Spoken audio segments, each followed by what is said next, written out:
nostro viaggio continua nella Trecenta, più precisamente a Sisini, una frazione di Senorbi. Oggi andremo a parlare di un nuraghe veramente particolare. La prima domanda che viene da porsi appena si vede questo monumento è se si tratti di un nuraghe attancato o di un pozzo sacro.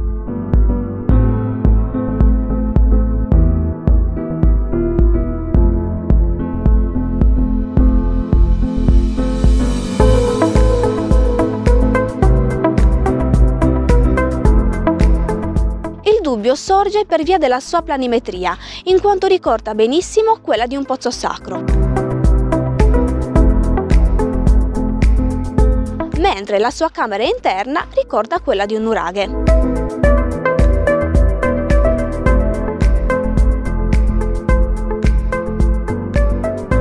Potremmo definirlo come nuraghe attancato, per via delle due cortine murarie a cui veniva aggiunta una seconda torre, ma in realtà in questo caso non è assolutamente presente.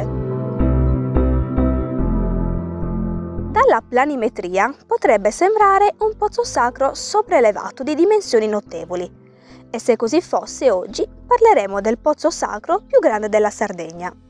L'unico metodo che possiamo avere per conoscere la sua vera origine è operare con una serie di scavi archeologici, ma per il momento non sono previsti. È forse presente anche un villaggio che circondava il nuraghe. Lo si può dedurre dalla conformazione del terreno e dall'assenza di vegetazione. Noi di Sardini e Storia de Pedra pensiamo che si tratti semplicemente di un nuraghe monotorre, con due cortine murarie anomale, o comunque non riscontrabili in altri siti dell'antica civiltà sarda, e perciò andrebbe maggiormente tutelato e valorizzato. Questo monumento, come tantissimi altri, purtroppo è abbandonato a se stesso, senza nessuna cura e senza nessuna manutenzione. Inoltre negli anni è stato anche utilizzato come cava.